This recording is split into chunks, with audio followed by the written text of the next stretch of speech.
Batch normalisation. और इसका idea बहुत ज़्यादा सिमिलर है उसी आइडिया से जो हम पहले डिस्कस कर चुके थे इनपुट नॉर्मलाइजेशन के कॉन्टेक्स्ट में, ठीक है, कुछ लेक्चर पहले। तो अगेन आप देखेंगे उसी की रेपिटेशन है, लेकिन उसके अंदर थोड़ी सी मॉडिफिकेशंस हैं। वो क्या हैं वो अभी मैं इंशाल्लाह बताता हूँ आपको, लेकिन आप ऐसे ही समझें बैच नॉर्मलाइजेशन का आइडिया वही है जो हम पहले इनपुट नॉर्मलाइजेशन के साथ कर चुके हैं। फ़र्क अभी बिग पिक्चर के अंदर फ़र्क ये क्या है कि आप इनपुट डाटा को नॉर्मलाइज करते हैं before sending to the network in input normalization, ठीक है, या जिसे फीचर नॉर्मलाइजेशन भी कहते हैं। लेकिन बैच नॉर्मलाइजेशन का आइडिया क्या है कि न्यूरल नेटवर्क की हिडन लेयर के ऊपर आपने डाटा को नॉर्मलाइज करना है, ठीक है।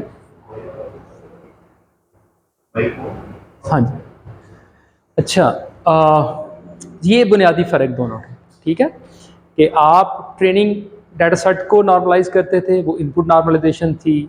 बैच नॉर्मलाइजेशन क्या है कि हर हिडन लेयर के ऊपर आपने जो इनपुट बैचेस हैं उन्हें नॉर्मलाइज करना है, ठीक है। ये बात समझ आ रही है? अच्छा, अब ज़रा मैं बड़ी तवज्जो सुनिएगा। अब मैं आपको एक प्रॉब्लम की की बारे में बताना चाहूँगा। जिस प्रॉब्लम का नाम क्या है, कोवेरियंस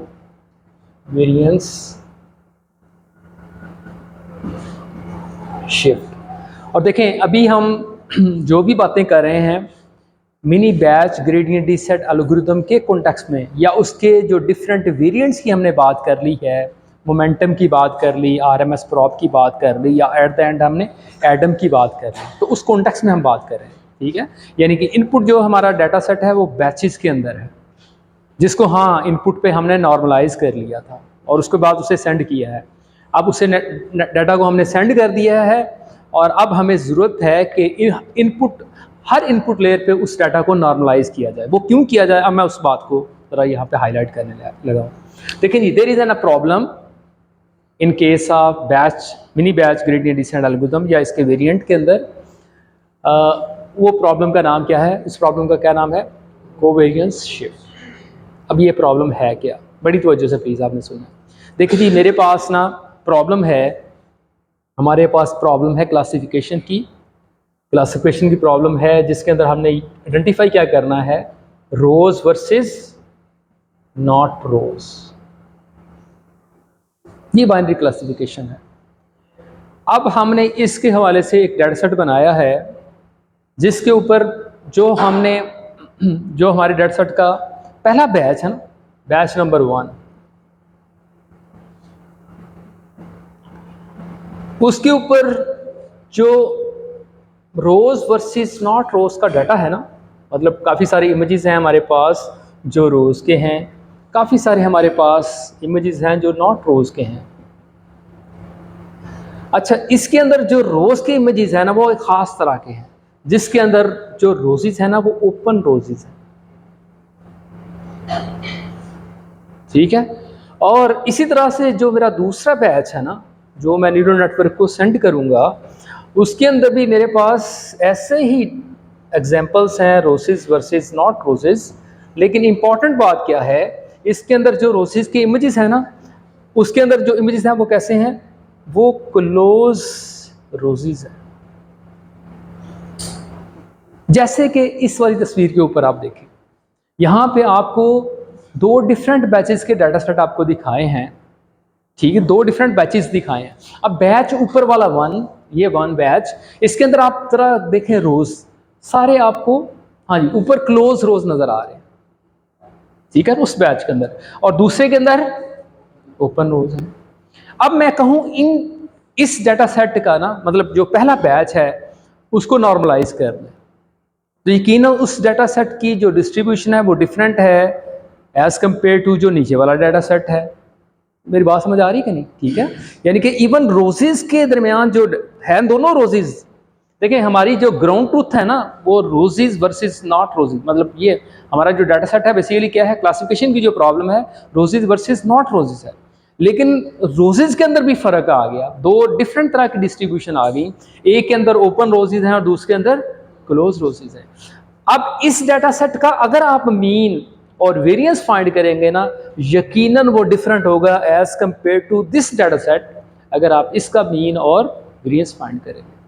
याद आ रही बात, हमने कुछ अरसा पहले हमने कहा था ये आप कार डिटेक्टर की हमने बात की थी न्यूरल नेटवर्क, जब हम शुरू में पढ़ने लगे थे तो हमने कहा अगर आप इसके ना किसी भी इमेज की 2 पिक्सल को फिक्स कर लें, ठीक है, पिक्सल 1 और पिक्सल 2, और हर कार और नॉट कार वाले इमेज को ना, अगर ये मतलब फॉर एग्जांपल ये कार का इमेज है, इसकी 2 इंटेंसिटी फिक्स कर लें, 2 पोजीशन को फिक्स कर लें और उनकी इंटेंसिटी वैल्यू ले लें, तो आपने ऐसे करके कुछ प्लॉट डिफाइन कर लिया था, ठीक है, याद है, पिक्सल 1 के कॉरस्पॉन्डिंग और पिक्सल 2 के कॉरस्पॉन्डिंग, तो वो कुछ ऐसा करके बन गया। आपने देखा कि इस तरह से ना नॉट कार का डाटा सेट ऐसे हमारे पास आ गया और इसी तरह से कार का जो डाटा सेट है ना कुछ ऐसे करके आ गया, और जिसके अंदर हमने ये बात साबित करने की कोशिश की थी कि अब अगर आप इन 2 क्लासेस को अलग अलग करना चाह रहे हैं ना, तो आपको जो डिसीजन बाउंड्री लर्न करने की ज़रूरत है वो कौन सी है, एक non linear decision boundary learn करने की ज़रूरत है, ठीक है। ये मैंने कहा था कि ये कम्प्लेक्स डाटा सेट है, तो अगर आप इसको सेपरेट करना चाह रहे हैं तो आपको हमेशा ज़रूरत होगी, यहाँ चूँकि हम 2 फीचर की जस्ट बात कर रहे हैं तो ज़रूरत होगी आपको एक नॉन लीनियर डिसीजन बाउंड्री। तो ये बात हमने पहले कर ली है, इस वाले से काफ़ी डिटेल से बात की थी। तो अगेन यहाँ पे भी आप देखिएगा, अब मैं अगर इस डाटा सेट को ना, इस डाटा सेट की डिस्ट्रीब्यूशन को एक तो मैं x1 और x2 2 पिक्सल पे रख के ना अगर आपको दिखाऊं, इट्स ओके, स्टिल ओके, मतलब मैं आपको दिखा सकता हूं, लेकिन अब मैं चाहता हूं कि आपको हिडन लेयर के कॉन्टेक्स्ट में दिखाऊं कि न्यूरल नेटवर्क है उसकी पहली लेयर के ऊपर, न्यूरल नेटवर्क है उसकी पहली लेयर के ऊपर या उसकी दूसरी लेयर के ऊपर, जहां पे हमें पता है मल्टीपल हिडन यूनिट्स हैं जिसके अंदर मल्टीपल्स न्यूरॉन्स हैं, ठीक है।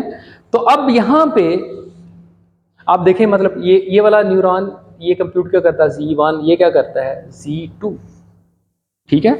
जस्ट मैं इन 2 फीचर की भी डिस्ट्रीब्यूशन को अगर आप शो करवा के दिखाना चाहूँ ना आपको बिटवीन दीज 2 बैचेस, फर्स्ट किया मैं पहले बैच की अगर बात करूँ तो पहले बैच के जो फीचर, जो आउटपुट, जो डिस्ट्रीब्यूशन नजर आएगी ना पहली लेयर को, ठीक है, पहली लेयर के फॉर इंस्टेंस पहले न्यूरॉन को, तो वो कुछ इस तरह से करके आएगी, ठीक है। ये अभी मैं मतलब ऐसे ही कोई नेगेटिव एग्जांपल हैं और फिर इस तरह से कुछ पॉजिटिव एग्जांपल होंगे, ठीक है।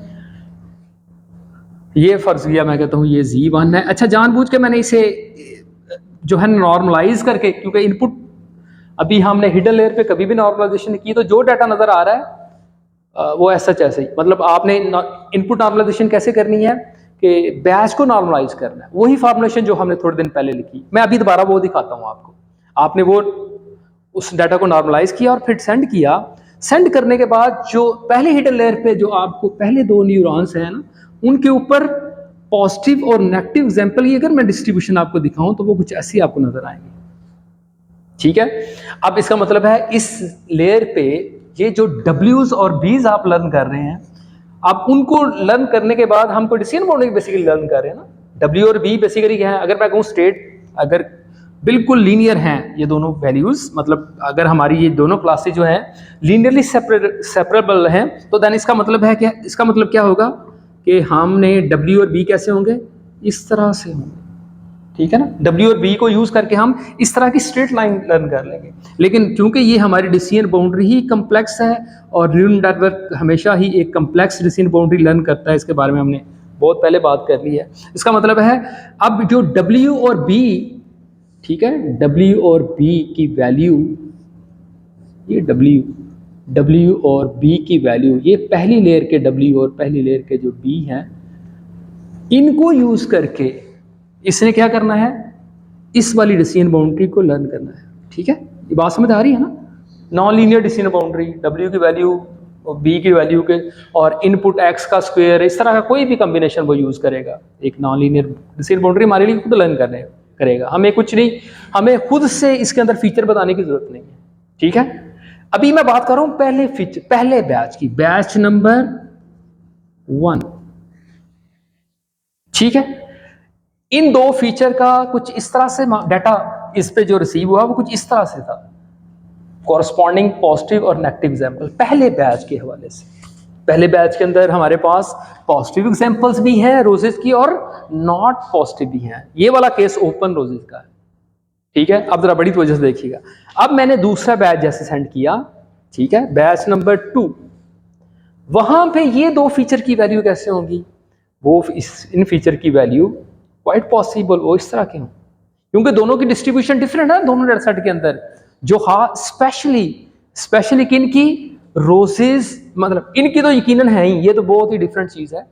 Specially open and close roses की भी डिस्ट्रीब्यूशन डिफरेंट है। क्या मतलब? इसके मीन और इसके स्टैंडर्ड डिविएशन की वैल्यू डिफरेंट होगी। अगर मैं कहता हूं दो डाटा सेट की डिस्ट्रीब्यूशन डिफरेंट, इसका क्या मतलब है? दोनों का मीन डिफरेंट हो सकता है, दोनों का वेरिएंस डिफरेंस हो सकता है। और अभी मैंने जस्ट दो पिक्सल को फिक्स किया, दो पोजीशन को फिक्स किया हर इमेज के लिए, तो यकीनन डिफरेंट होगी। और अगेन बहुत कम्प्लेक्स ही होगी, आसान सी सादा सी बनाई थी सीन बाउंड्री ना, ठीक है। तो अगेन कोई कम्प्लेक्स हो सकती है, लेकिन जस्ट समझाने के लिए मैंने आपको बताया कि अच्छा पहले डाटा सेट के कॉरस्पॉन्डिंग डाटा इस तरह का आएगा, उसे रिसीव होगा।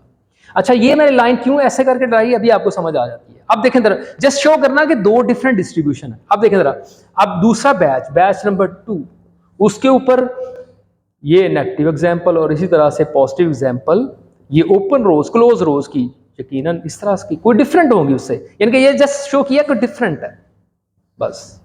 ये Z2 है, ये Z1 है। इसका क्या मतलब है? अब यहां पे जो वेट्स है ना, किसी भी लेयर पे जो वेट्स हैं, ये W1। अब आपने मुझे प्लीज बताना है बड़ी तवज्जो से प्लीज बात को देखें जी। पहली दफा क्या हुआ, मतलब मैंने किसी भी हिडन लेयर को समझ सकते हैं आप। ये मैंने स्टार्ट वाली शो कर लिया, आप समझ सकते हैं तीसरी है, चौथी है, 10वीं है, ठीक है। जितना न्यूरल नेटवर्क किसी भी लेयर की हम बात कर सकते हैं, तो वहां पे ये डिस्ट्रीब्यूशन ऑफ डाटा मैंने आपको दिखाया है, जो Z की वैल्यू आई है वो मैंने आपको दिखाई है, ठीक है। बात समझ आ रही है? अच्छा अब देखें जरा, ये पहले बैच के साथ था, ये मैंने आपको दूसरे बैच के साथ दिखाया। पहले बैच के अंदर क्या हुआ बेसिकली, उसने जो भी रैंडम वैल्यू जिनके साथ भी इसे आपने इनिशियलाइज किया, जनरली हमने ज़ेवियर इनिशियलाइजेशन के साथ इसे इनिशियलाइज किया हर लेयर को ना, उसने उन वैल्यू को यूज करके कोई फंक्शन लर्न किया, ठीक है ना, कोई वैल्यू, और फर्ज किया लॉस बहुत ज़्यादा आया है तो इन वेट्स को अपडेट कर दिया, यानी कि लॉस बहुत ज़्यादा, वेट अपडेट, और उस वेट को यूज करके इसका मतलब ये वाली डिसीजन बाउंड्री लर्न कर ली। यानी कि ये पहली दफ़ा तो यकीनन लॉस बहुत ज़्यादा आएगा, तो देखे ना फॉरवर्ड पास होगा ना, फॉरवर्ड पास, और बैकवर्ड पास के अंदर क्या होगा, ग्रेडियंट कंप्यूट होंगे, और ग्रेडियंट कंप्यूट होने के बाद क्या होंगे, ये डब्ल्यूज अपडेट होंगे किसके मुताबिक, जो लॉस आया होगा, और उसके बाद जो आपने ग्रेडियंट्स कंप्यूट किए होंगे। और ये जो अब डब्ल्यू होंगे ये कैसे होंगे, ये डब्ल्यू अब कैसे होंगे, पहले से बेहतर या पहले से खराब? अगर मैं इसी डेटा सेट की अभी बात करूं, इसी बैच की बात करूं, बेहतर होंगे ना, ऐसे ही है ना। यानी कि ग्रेडियंट डिसेंट एल्गोरिथम के कॉन्टेक्स्ट में बात करें तो नेक्स्ट ऑप्टिमल पॉइंट की तरफ मूव करते हैं ना। तो ये डब्ल्यू, आप समझिए कि डी और ये डब्ल्यू और बी ये आ गए हैं, इस तरह के आ गए हैं कि जिन्होंने ये वाली डिसीजन बाउंड्री को लर्न कर लिया। सही है, ये बात समझ आई? अब आप बड़ी तवज्जो से सुनिएगा इस बात को। अब मैं दूसरा बैच सेंड करने लगा। अब दूसरे बैच के लिए अब ये वेट्स यूज होंगे, ज़ेवियर इनिशियलाइजेशन वाले वेट्स यूज नहीं होंगे। कौन से वाले? जो लास्ट टाइम अपडेट हुए थे। तो दूसरे टाइम पे मैंने जो डाटा सेट सेंड किया, दूसरा जो बैच मैंने सेंड किया, उसके अंदर किस तरह के रोज थे, क्लोज रोजेस, ठीक है। अब क्लोज रोजेस की डिस्ट्रीब्यूशन बिल्कुल डिफरेंट है, और तरह के हैं, उसके अपने मीन है, उसका अपना वेरिएंस है। जानबूझ के मैंने एक इस तरह की तस्वीर बनाई, अभी वो ये मैंने क्यों बनाई अभी आपको बताता हूं। अब देखें जरा, अब मुझे शाबाश आपने बताना है, अब ये जो पुराने वेट्स के साथ ये वाली डिसीजन बाउंड्री जो हमने लर्न की थी, क्या अब बैच नंबर 2 के साथ ये वाली डिसीजन बाउंड्री काम करेगी? यहां पे ये वाली तो नहीं है, इसका मतलब स्टिल एरर क्या आएगा, बड़ी तवज्जो से प्लीज, एरर क्या आएगा, स्टिल एक बिग एरर आएगा, लार्ज एरर आएगा। अब न्यूरल नेटवर्क जब बैकवर्ड प्रोपेगेशन होगी तो वेट्स अपडेट होंगे और ग्रेडियंट कंप्यूट होंगे, और उसके बाद वेट्स अपडेट होंगे। अब ये जो वेट्स अपडेट होंगे ये किस कॉन्टेक्स्ट में होंगे, इस यानी कि अब किसके कॉन्टेक्स्ट में होंगे, इस डाटा सेट के कॉन्टेक्स्ट में। क्या मतलब, अब ये वेट्स जो अपडेट होंगे ना, इसका मतलब है अब आपने ये वाली डिसीजन बाउंड्री नहीं बल्कि नई डिसीजन बाउंड्री लर्न कर रही है। ये मेरी बात समझ आ रही है? बिल्कुल नहीं, जस्ट अ मिनट, ये बात समझ आ रही है? ऐसा करने से हुआ क्या, बता सकते हैं? अब ये मैं कहता हूं, ये मैंने अभी 2 बैच सेंड किए, तीसरा बैच फॉर इंस्टेंस उसकी डिस्ट्रीब्यूशन थोड़ी सी डिफरेंट है, फिर क्या होगा? फिर ये वाली जो डिसीजन बाउंड्री आपने लर्न की है ये भी वर्क नहीं करेगी, ठीक है? तो ओवरऑल होगा क्या? फर्ज किया मैं 5-6 बैचेस डिफरेंट भेजता जा रहा हूं, हर एक की डिस्ट्रीब्यूशन पिछले से डिफरेंट है, तो होगा क्या अल्टीमेटली, बता सकते हैं एट द एंड क्या होगा?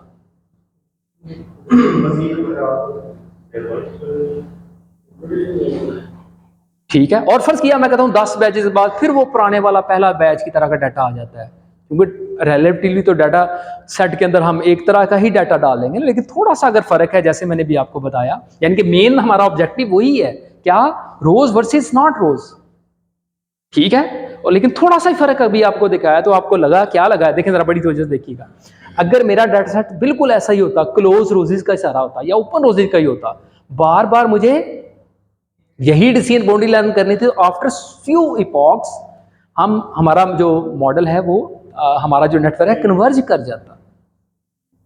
अब यहां पे क्या हो रहा है, इसका मतलब है अब अगर हर दफा ही नई डिस्ट्रीब्यूशन का डाटा सेट आ रहा है, तो अब हाँ शायद हम कन्वर्ज तो हो रहे हैं, लेकिन बहुत स्लो हो रहे हैं, ठीक है? तो कन्वर्जेंस के लिए काफी टाइम लगेगा। तो सोल्यूशन क्या है बेसिकली? देखें सोल्यूशन क्या है, सोल्यूशन आप, मैंने इस डायग्राम को क्यों ऐसे बनाया था, अब आपको नजर आ जाएगा। सोल्यूशन ये है कि ग्राउंड ट्रूथ तो हमारा एक ही है, क्या? ग्राउंड ट्रूथ तो हमारा ये ही है कि हम दो चीजों को फर्क करें, किसको? नॉट रोज को और रोज को। हाँ उनके अंदर फर्क है, अब हम किसी तरह से कोई टेक्निक अप्लाई करें जो क्या करे, डाटा चाहे ऐसा हो चाहे डाटा ऐसा हो, वो क्या करे, डाटा को इस तरह से करके, उसकी डिस्ट्रीब्यूशन को इस तरह से करके बना दे। क्या मतलब? डाटा को हिडन लेयर पे डाटा को क्या करे, नॉर्मलाइज कर दे, उसके अंदर जो वेरिएशन है ना इस तरह की जो आ रही, बहुत ज्यादा फ्लक्चुएशन आ रही है, उसे कम कर दे। ऐसा करने से क्या होगा, देखें जरा, अब आप इन दोनों को मिला दूं तो आप ऐसा करने से क्या हो गया, अब आप ये वाली डिसीजन बाउंड्री ही लर्न कर रहे हैं हर दफा। यानी क्या मतलब, आपके पास इनपुट Z1 और Z2 और मल्टीपल फीचर आ गए ना, सभी पे नॉर्मलाइज करना है आपने, सभी नॉर्मलाइज करेंगे, इसका मतलब क्या है, हर दफा डाटा आपका किसी खास मीन और किसी खास वेरिएंस पे आके ना, यानी कि डिस्ट्रीब्यूट हो जाएगा। जो भी इनपुट आएगी उसे आप पहले नॉर्मलाइज कर देंगे, उसे ऐसा नॉर्मलाइज करने से क्या होगा, हमेशा डाटा इसी रेंज के अंदर आएगा। क्या मतलब, उसकी कोई खास वेरिएंस होगा और उसका कोई खास मीन होगा, कोई फिक्स मीन और कुछ फिक्स वेरिएंस, तो देन लर्निंग वाला प्रोसेस क्या होगा, फास्ट होगा। अब यानी कि देखिए हमारा ऑब्जेक्टिव फंक्शन, जो हमारा ग्राउंड ट्रूथ फंक्शन था बेसिकली ये था, ये लर्न करना, यहां पे ये मिस हो रहा था पार्ट, और यहाँ पे ये वाला पार्ट मिस हो रहा था, तो इसको बार बार ही हम इंप्रूव करते जा रहे थे, इस वजह से ट्रेनिंग प्रोसेस लेंथी हो गया, टाइम ज्यादा लग गया। तो वुड बी नाइस, अब करना क्या है, डाटा की जो भी Z1 पे वैल्यू आए, Z2 पे आए, Z3 Z4 पे, यानी क्या मतलब, लेयर 1 लेयर 2, ठीक है? हर लेयर के ऊपर आपने क्या करना है, हर लेयर पे अप्लाई करना है बैच नॉर्मलाइजेशन को। तो बैच नॉर्मलाइजेशन का क्या आइडिया क्या है, ये बेसिकली क्या कर देगा, डाटा को नॉर्मलाइज कर देगा, that have some fix variance and that have some mean, ठीक है? जिससे हमारा लर्निंग प्रोसेस, यानी क्या मतलब, बड़ी तवज्जो से इस बात को सुनिएगा, यानी कि इनपुट डाटा के अंदर भले थोड़ी बहुत फ्लक्चुएशन भी आई है, ये ओपन नॉट रोज आ रहे हैं, लेकिन हिडन लेयर पे अंदर जो है ना फ्लक्चुएशन जो है ना वो कम से कम होगी। इसका क्या मतलब है, हमारे जो वेट्स हैं वो ज्यादा स्टेबल होंगे। तो स्टेबिलिटी किस वजह से आएगी, नॉर्मलाइजेशन की वजह से आएगी। नहीं, कुछ भी नहीं डाटा चाहिए, जो आपके बैचेज हैं, जो आपने बैचेज बना लिए हजार के, वैसे ही उनके साथ ही खेलना है। कोई आपने इनपुट के साथ कुछ भी नहीं करना, यहां पे इनपुट के साथ हमने कुछ भी नहीं करना, हमने हिडन लेयर के ऊपर बैच नॉर्मलाइजेशन का आइडिया अप्लाई करना। तो कैसे करना है मैं अभी आपको बताता हूं। जी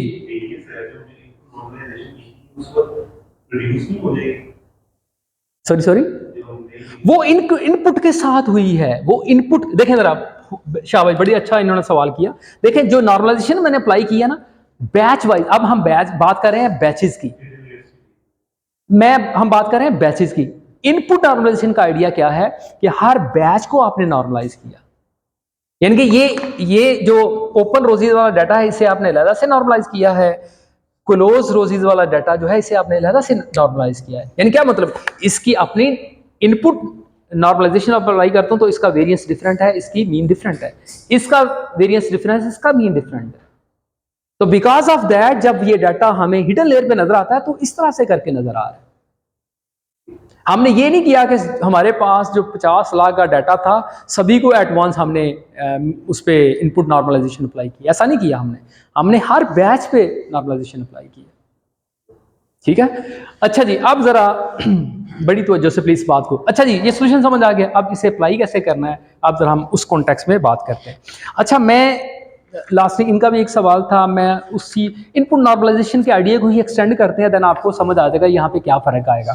तो एग्जाम्पल के तौर पे ना जो लास्ट हमने एग्जाम्पल ली थी उसको दोबारा से देख लेते हैं और उसको मॉडिफाई करते हैं बैच नॉर्मलाइजेशन के लिए। ठीक है जी, अच्छा जी, अब जरा हाँ जी, इनपुट नॉर्मलाइजेशन की समझ आ गई बात, याद है वो, मैं थोड़ा सा एक दो बातें और ऐड कर दूं। इनपुट नॉर्मलाइजेशन का मतलब ये था, फॉर इंस्टेंस आपने लॉजिस्टिक रिग्रेशन एल्गोरिथम यूज़ किया है या इवन न्यूरल नेटवर्क आपने यूज़ किया है, तो हम ये चाहते हैं अगर दो फीचर के दरमियान फ़र्क बहुत ज़्यादा है, फॉर इंस्टेंस दो फीचर अगर आप यूज़ करें तो दोनों फीचर के दरमियान जो डाटा की रेंजेस का फ़र्क बहुत ज़्यादा है, मतलब एक हाउस प्राइस प्रिडिक्शन की हम लास्ट टाइम बात कर रहे थे फॉर इंस्टेंस, तो उसके अंदर मेरे पास एक फीचर है जो साइज ऑफ हाउस है, ठीक है, जो एरिया के अंदर वैल्यू है, दूसरा है नंबर ऑफ फ्लोर्स। तो नंबर ऑफ फ्लोर्स बहुत थोड़ी रेंज है, 2 होंगे, 3 होंगे, 4 होंगे, 5 मैक्सिमम, लेकिन एरिया की जो डायमेंशन है वो यकीनन बहुत बड़ी है। वो मैं कह सकता हूँ जी 300 फीट स्क्वायर से लेके 5000 फीट स्क्वायर तक हो सकती है। ठीक है, तो इसका मतलब क्या है, दोनों के अंदर, दोनों फीचर्स के अंदर वेरिएशन बहुत ज़्यादा आई। तो इस बात को हमने लास्ट में साबित किया था, जब दो फीचर के अंदर वेरिएशन बहुत ज़्यादा आती है तो उनके कॉरस्पॉन्डिंग जो कोएफिशिएंट हैं, उनके कॉरस्पॉन्डिंग जो वेट्स हैं, उनके अंदर भी वेरिएशन बहुत ज़्यादा आती है। जब उनके अंदर वेरिएशन बहुत ज़्यादा आती है तो हमने ये देखा, उनका जब हम कंटूर मैप बनाते हैं, यानी बेसिकली लॉस फंक्शन का, तो वो जो कंटूर मैप हमारा बना था उसके अंदर जो कंटूर थे वो बड़े ही एलिप्टिकल थे, सर्कुलर नहीं थे। तो बिकॉज ऑफ दैट हमने देखा वो टाइम ज़्यादा ले रहा है कन्वर्ज होने के लिए, तो हमने कहा उसे हम कैसे सर्कुलर जो है कंटूर बनाएं, तो उसके लिए ज़रूरी है आपने नॉर्मलाइज करें, डाटा को नॉर्मलाइज करें। तो जब डाटा को नॉर्मलाइज करेंगे तो इनपुट जो दोनों फीचर हैं वो एक ही तरह की रेंज के अंदर आ जाएंगे। तो इस वाले से हमने जी स्कोर की बात की and so on so fourth ना। तो अभी वही आइडिया दोबारा से हम देखते हैं एग्जांपल के साथ, और उसको फिर हम बैच नॉर्मलाइजेशन के साथ कैसे लगाते हैं जरा वो देखते हैं। ठीक है जी, तो दोबारा से बात जी, एग्जांपल वही पुरानी आसान सी, और फिर हम उसे मॉडिफाई करेंगे। मैंने एग्जांपल शो की थी, फर्स्ट किया हमारे पास दो फीचर हैं, दो ट्रेनिंग एग्जांपल हैं, दो ट्रेनिंग एग्जांपल हैं। एक हमने कहा हमारे पास है, क्योंकि इसने आज यूज़ होना दोबारा से, तो लास्टली इन्होंने कहा था इसको दोबारा से बता भी दें, और पेपर क्विज के अंदर भी मैंने पूछा था सवाल, तो समझ लें उसका आंसर दोबारा से यहाँ पे आने लगा। अच्छा जी, ये है मेरे पास दो ट्रेनिंग एग्जांपल, और पहली मेरी ट्रेनिंग एग्जांपल है वो है 2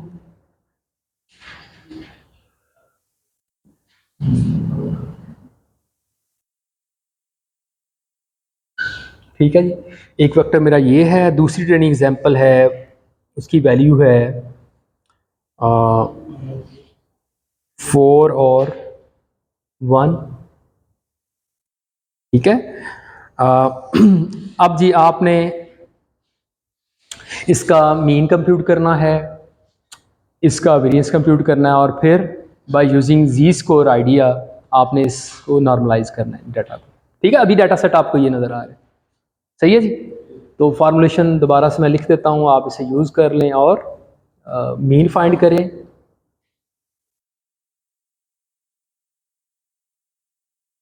और यहाँ पे एक्स आई ठीक है। सिग्मा स्क्वायर क्या था, 1/m summation i is equal to 1 to m X I minus mu का स्क्वायर। ठीक है जी। और जो आपके पास x नॉर्म आएगा वो क्या आएगी, x minus mu divided by sigma square का अंडर। बस ये फॉर्मुलेशन है। शाबाश, जल्दी जल्दी कर लें, ये लास्टली किया था हमने। वैल्यू बतानी, जल्दी जल्दी करें आप। बस यही फॉर्मुलेशन यूज होनी है, इसके अंदर थोड़ी सी हमने चीजें ऐड करनी है तो बैच नॉर्मलाइजेशन हो जाएगा।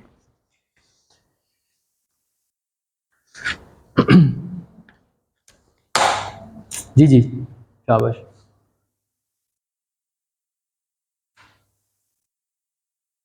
देखें इसको तो मैं अप्लाई ऐसे ही कर सकता हूँ, इकट्ठा कर सकता हूँ, लास्टली बताया था 1/2 एग्जाम्पल है जस्ट। ठीक है। और पहले इसका मतलब ये है, म्यू का मतलब क्या है, पहले फीचर का भी मीन फाइंड करना और दूसरे फीचर का भी। अलग से भी कर सकते हैं, इकट्ठा कैसे कर सकते हैं, आप जस्ट ऐड कर दें पहला फीचर, पहले फीचर के अंदर दोनों ट्रेनिंग एग्जाम्पल का, मतलब ये मेरी डिज़ाइन मैट्रिक्स हो गई। डिज़ाइन मैट्रिक्स क्या होगी, 2 3 और 4 1। ये 2 ट्रेनिंग एग्जाम्पल थी, मैंने इसकी डिज़ाइन मैट्रिक्स बना ली। ठीक है। अच्छा जी, इसके बाद मतलब दोनों को ऐड कर लिया। यहाँ पे 3 + 1 जी, क्या आंसर आ गया, 1/2 6 और 4 और 3 और 2। ये मेरा मीन आ गया, ये पहले फीचर का मीन और ये दूसरे फीचर का। चले जी, अब इसे यहाँ पे यूज कर लें। 1/2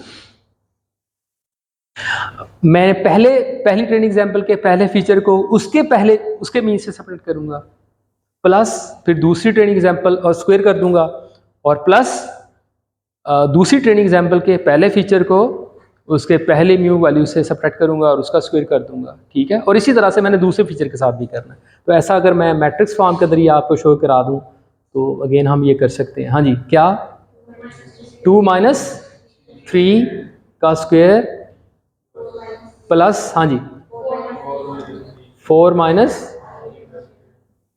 और नीचे 3 माइनस 1 माइनस। जी शाबाश, क्या आंसर आ गया जी, 2 और 2, और क्या आंसर क्या आ गया, 1 और 1। ये हम, अच्छा मैं इसका आंसर लिख दूं यहाँ पे, ये 1 और 1। ठीक है, ये आंसर आ गया, मैं वेक्टर की फॉर्म के अंदर शो करता। इसका मतलब है पहले फीचर का वेरिएंस और इसका मतलब है दूसरे फीचर का वेरिएंस। अच्छा जी, इसी तरह से मैं अब इसके अब नॉर्मलाइज कर रहे हैं। ठीक है, पहली ट्रेनिंग एग्जांपल को और दूसरी ट्रेनिंग एग्जांपल को हम नॉर्मल, दोनों फीचर को नॉर्मलाइज करें। जी क्या होगा आंसर, जी शाबाश, 2 माइनस 3 का स्क्वायर। ये देखें ना, ये x की क्या लिखा है, x मतलब 2, देखें जरा 2 माइनस 3, यानी कि अगर मैं इसको ना पूरी मैट्रिक्स लिख देता हूँ, मैं दोनों को मैट्रिक्स फॉर्म के अंदर लिख देता हूँ। ये भी मैट्रिक्स है बेसिकली, मैं अब इनको ना मैट्रिक्स फॉर्म के अंदर लिखना हूँ। ये मेरा है पहला x 2 4 3 और 1 डिजाइन मैट्रिक्स, माइनस ये पूरी मैट्रिक्स, हाँ जी 3 और 2, और इसको भी मैट्रिक्स फॉर्म के अंदर लिख दूं। ये मेरा वेक्टर है, स्क्वायर इसका अंडर रूट भी लेंगे तो क्या आएगा, 1 और 1। ठीक है, हाँ जी क्या आंसर आया, इसको इससे सब्ट्रैक्ट कर दें, इसको इसमें से सब्ट्रैक्ट कर दें। भले आप वो पाइथन की ब्रॉडकास्टिंग वाले आइडिया समझ लें, इसको उसी डिमेंशन बना लें जो ये है। इसके अंदर क्या 2 एलिमेंट आ जाएंगे, यहाँ पे भी 3, यहाँ पे 2, कॉरस्पॉन्डिंग एलिमेंट को सब्ट्रैक्ट कर दें तो आप क्या आंसर आ गया, जी शाबाश जी, -1 जी 1 और नीचे 1 - 1, डिवाइडेड बाय 1 1 को कॉरस्पॉन्डिंग वैल्यू को 1 1 पे करेंगे तो क्या आंसर आएगा, यही रहेगा। तो ये मेरा आंसर आ गया। इसको मैं यहाँ लिख दूँ, एक इकट्ठा करके बता दूँ इसी तरह, ठीक है। ये मेरा ये मेरी मैट्रिक्स आ गई, हाँ जी, -1 1 1 और -1, ठीक है। ये बात समझ आ गई। और मैं क्या मिटा सकता हूँ, इसको भी मिटा दूँ तो जस्ट ये आ जाएगा,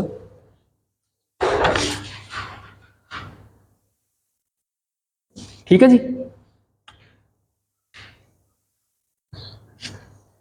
ठीक है। कोई सवाल जी सवाल से? अब देखिए, अब ये नया मेरा नॉर्मलाइज डाटा है, ये मेरे नॉर्मलाइज मैट्रिक्स है, ये मेरी मैट्रिक्स थी ओरिजिनल, अब ये मेरी नॉर्मलाइज मैट्रिक्स, इसमें हर फीचर हर ट्रेनिंग का नॉर्मलाइज्ड है। अच्छा जी, अब इस डाटा को मैं प्लॉट करूं तो कैसा होगा? अच्छा, इंपॉर्टेंट बात लास्टली भी बताई थी आपको कि अब ज़रा देख लें, इनका हॉरिजॉन्टल डिस्टेंस देखें और इन ट्रेनिंग एग्जाम्पल का वर्टिकल डिस्टेंस देखें। ये कितना है? ये 2 है, ऐसे ही है ना, यहाँ पे ये 2 पॉइंट हॉरिजॉन्टल फर्क है और वर्टिकली भी 2 पॉइंट्स का फर्क है, सही है। अब देखें नॉर्मलाइज करके, इसको मैं प्लॉट करूँ, नॉर्मलाइज कर दूँ इसे, तो मैं इसे कैसे दिखा दूँ आपको?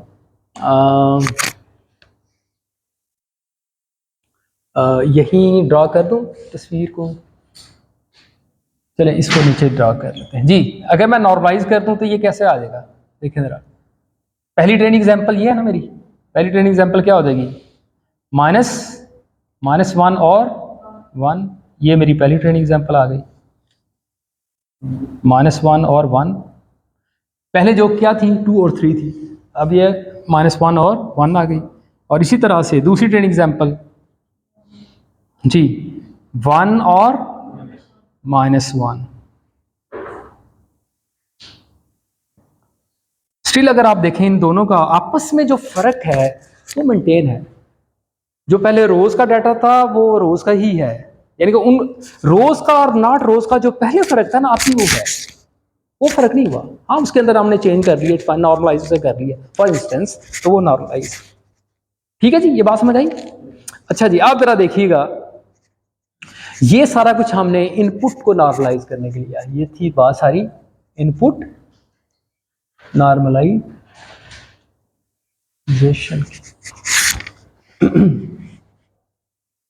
ठीक है।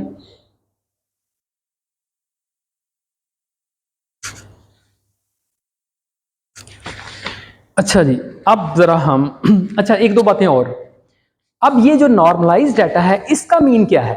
इस बात को कई दफ़ा हम कह रहे थे, अब जब हम डाटा नॉर्मलाइज कर देते हैं, अब नॉर्मलाइज डाटा का जो मीन है वो क्या है जी, बताएं?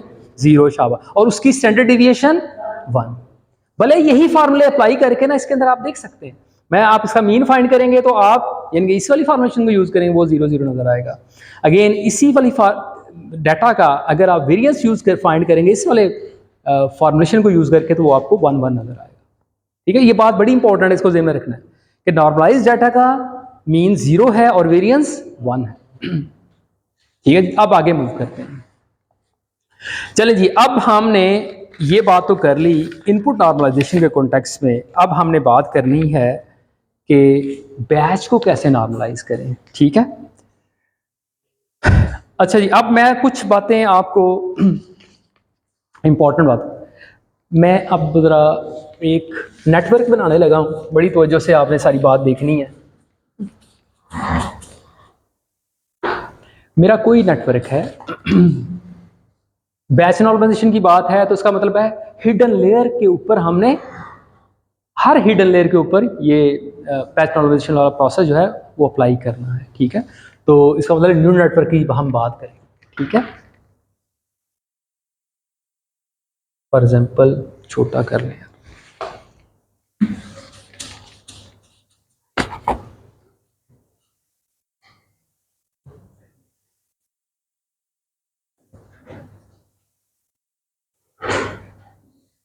फॉर एग्जाम्पल ये मेरा न्यूरल नेटवर्क है, इसको मैं 2 फीचर दे रहा हूँ या 3 या जितने भी, ठीक है।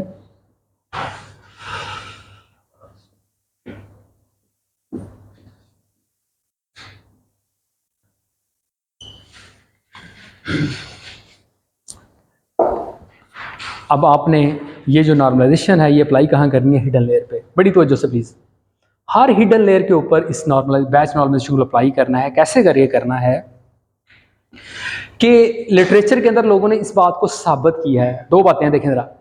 इस लेयर की जो आउटपुट आएगी, इस लेयर की जो आउटपुट आएगी वो क्या है बेसिकली? वो क्या है? यहाँ पे दो कंप्यूटेशन हो रही है ना, एक है जी की, देन ए की। ये Z1 है, ये क्या है? A1। किस लेयर पे? पहली लेयर पे। यहाँ पे अगेन क्या है? Z1 और Z2 किस लेयर पे? तीसरी लेयर पे। हर लेयर पे ऐसे ही हो रहा है। अब कहते हैं लोगों ने ये रिसर्च के अंदर साबित किया इस बात को, वो हम यहाँ पे डिस्कस नहीं करने रहे, लेकिन हम अप्लाई करते हैं इस बात को। वो कहते हैं कि देखें, अब मैं इस लेयर के ऊपर जरा बड़ी वजह से, मैं लेयर नंबर फॉर इंस्टेंस 3 पे हूँ, लेयर नंबर 3 पे हूँ। यहाँ मैं बैच नॉर्मलाइजेशन को अप्लाई करना चाहता हूँ। इसके लिए इनपुट डाटा कौन सा है? लेयर 2 का। इसका मतलब है इस लेयर के ऊपर आपने लेयर, यानी कि यहां पे हम चाहते हैं, क्या चाहते हैं कि लेयर जो 2 है ना उसका डाटा नॉर्मलाइज होके यहां पे आए। ठीक है? अच्छा, अब बड़ी तवज्जो से देखिएगा।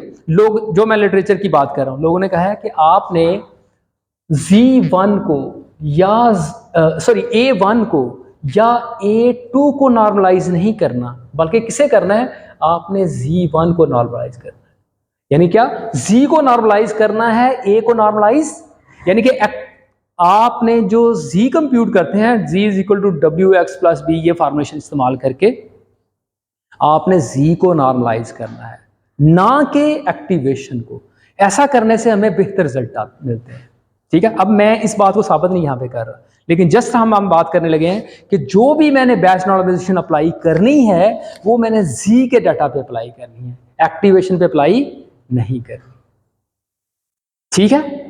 अच्छा जी, अब वो हम कैसे अप्लाई करेंगे? अब जरा हम उस एक बात तो ये इंपॉर्टेंट थी, ये मैंने हाईलाइट कर दी। यानी ये रिकमेंडेड तरीकाकार क्या है कि जो भी आपने बैच नॉर्मलाइजेशन अप्लाई करनी है वो Z पे अप्लाई करनी है, एक्टिवेशन पे नहीं करनी।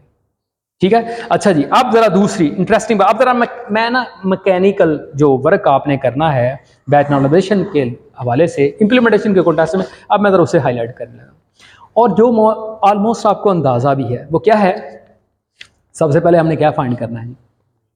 जी, देखिए यहां पे आपने नेटवर्क को एक्स मैट्रिक्स सेंड कर दी। ये ना एक्स मेरी पूरी डिजाइन मैट्रिक्स भी हो सकती है या मेरी बैचेस भी हो सकते हैं। ठीक है? तो लेकिन हमारी डिस्कशन वैसे बैच के कॉन्टेक्स्ट में, तो आप इसे बैच समझ सकते हैं। ठीक है? मैं एक्स कहूं तो इसका मतलब है एक बैच, यानी कि ये मेरा कोई बैच, टी बैच की मैं बात कर रहा हूं। ठीक है? उसका डाटा आया। अब मुझे क्या करना है? हर लेयर के ऊपर उस बैच के कोरस्पॉन्डिंग जो मैंने Z कंप्यूट करना है, यानी कि Z कंप्यूट होगी ना, अब Z के ऊपर मुझे क्या अप्लाई करना है? बैच। देखिए जिस तरह से, बड़ी तवज्जो से देखिए, जिस तरह से आपकी ये एक्स मैट्रिक्स बनी ना, ये मैं कहता हूं एक बैच, ये मेरा क्या है? बैच है, जिसकी दो एग्जांपल्स हैं। ये मैं जब सेंड करूंगा इस लेयर के ऊपर, शाबाश मुझे ये बता दें क्या बनेगा जी? दो बैचेस मैंने सेंड किए। इस, चले आसान करता हूं, मैंने एक ट्रेनिंग एग्जांपल सेंड की। ठीक है? उसकी डिमेंशन क्या होगी जी? डिमेंशन बताएं शाबाश। मैंने एक ट्रेनिंग एग्जांपल सेंड की जिसके कितने फीचर हैं? 3। तो क्या होगी डिमेंशन उसकी? 3/1 अगर एक ट्रेनिंग एग्जांपल है तो। ठीक है? अच्छा, इसी तरह से अब Z1 मतलब पहली लेयर के ऊपर जो Z वेक्टर होगा उसकी डिमेंशन क्या होगी जी? मैं जरा ना, मैं इसको ना ऐसे करने लगा, मैं जरा समझाने के लिए ताकि फर्क रहे। ठीक है? ये मैंने ऐसे लिख दिया, इसका मतलब ये नहीं है, इसका मतलब ये इनपुट सभी न्यूरॉन्स को मिल रही है, ये इनपुट भी सभी न्यूरॉन को मिल रही है, ये इनपुट भी सभी न्यूरॉन को मिल रही है। फॉर इंस्टेंस मैंने यहाँ पे 4 लेयर है, मुझे डायमेंशन बतानी, रीकैप है, कोई नई बात नहीं अभी कर रहा जी शाबाश। यहाँ पे देखे जरा, यहाँ पे थी, अगर एक ट्रेन एग्जाम्पल है तो 3/1, यहाँ पे ये मुझे x की डायमेंशन बताई, मैं कहता हूँ ZL की डायमेंशन, ये मैट्रिक्स होगी ना बेसिकली। हाँ जी, क्या डायमेंशन है उसकी जी? 4,1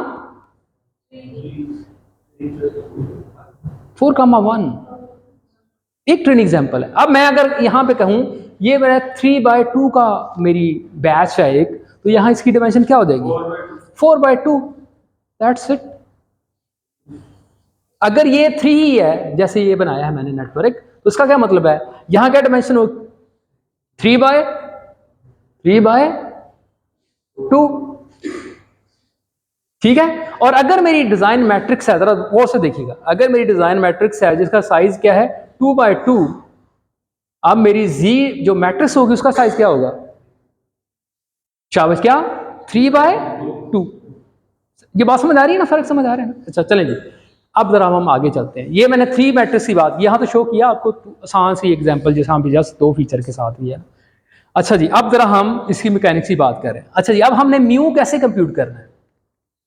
होप सो कि आपको ये समझ आ जाए। अच्छा चलें, ये जो वेक्टर था इसकी मैट्रिक्स ये ZL है, इसकी डायमेंशन आपने मुझे बता दी क्या जी?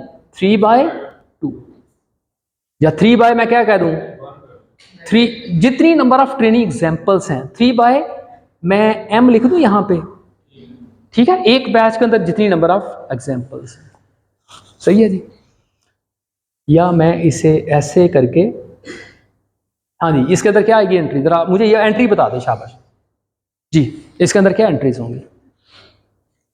ये 2 कर देते हैं आसानी के लिए, 2 जी। ये क्या होगी, क्या क्या एंट्रीज होंगी? जरा अगर वो आपको समझ आएगी देन ये आप बड़ी आसानी से कर लेंगे।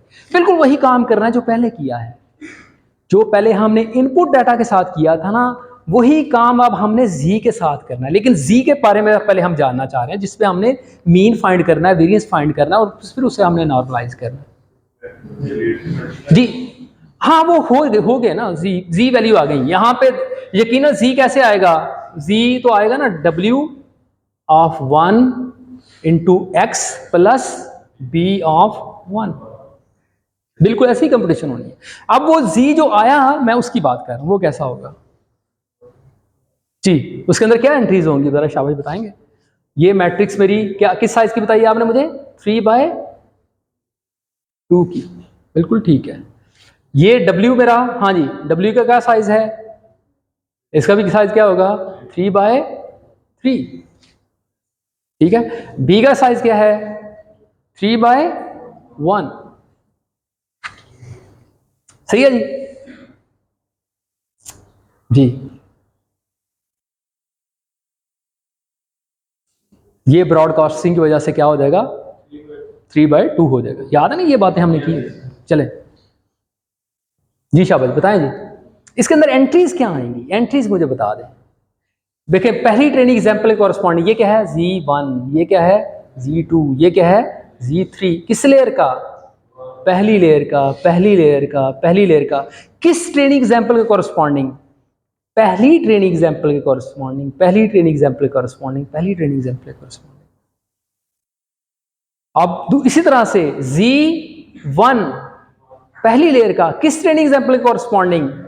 दूसरी। हमने यही बात की थी कि वर्टिकली जो है ना वो न्यूरॉन के साथ मैप हो रहा है, आर्किटेक्चर के साथ मैप हो रही है मैट्रिक्स, और जो आप कॉलम वाइज जो है ना वो आपकी ट्रेनिंग एग्जाम्पल के साथ मैप हो रही है, बिल्कुल जैसे इनपुट के साथ था। ये इनपुट फीचर, ये फीचर, यहाँ पे फीचर हिडन न्यूरॉन्स, और ये क्या है? इस डायमेंशन के अंदर हम क्या शो करते हैं? Training example. ये पहली ट्रेनिंग एग्जाम्पल का पहला फीचर, ये दूसरी ट्रेनिंग एग्जाम्पल का पहला फीचर। तो ये दूसरी ट्रेनिंग एग्जाम्पल का पहली जो Z1 की वैल्यू है वो। इसी तरह से यहाँ पे Z2(1) किसका? दूसरी ट्रेनिंग एग्जाम्पल। यहाँ पे Z,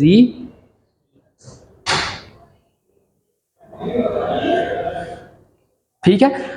ये क्या है basically? This is just like this matrix, ये और कुछ भी नहीं है, ऐसे ही है, ऐसे ही मैट्रिक्स है और कुछ भी नहीं।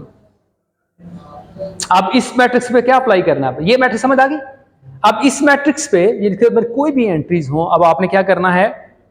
इसका मीन फाइंड करना है, इसका वेरिएंस फाइंड करना है, और इसको नॉर्मलाइज करना है। ठीक है, बात समझ आ रही है? बात समझ आ रही? मुश्किल बात तो नहीं लग रही? इसका क्या मतलब है आप जरा देखिएगा। मैं इसको यानी कि Z1 से ना, जब मैं ये मीन फाइंड कर लूँगा, मीन बिल्कुल ऐसे ही करेंगे जैसे हमने इन दो ट्रेनिंग एग्जाम्पल के। हाँ, फीचर अब हमारे 2 नहीं 3 है, बस हुआ कुछ भी नहीं, वैसे ही फाइंड होंगे जैसे पहले किए। अब हमारे पास ये था हमारा Z1, अब नया Z1 हमने फाइंड किया है, वो कौन सा है? नॉर्मलाइज। ठीक है, बिल्कुल यही फॉर्मुलेशन, यानी कि मैं अब आपको स्टेप, मैकेनिकल स्टेप बता रहा हूं किसके?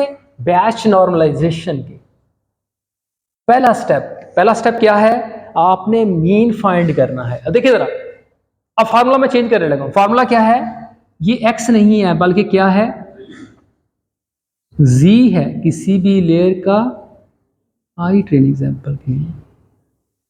ये लेयर 1 मैं कोई भी लेयर कह दूं, ये लेयर 1 L1 ही कर देता हूं। ठीक है, ये मैट्रिक्स उसकी है, ये हमारी Z1 ही है। ये क्या है?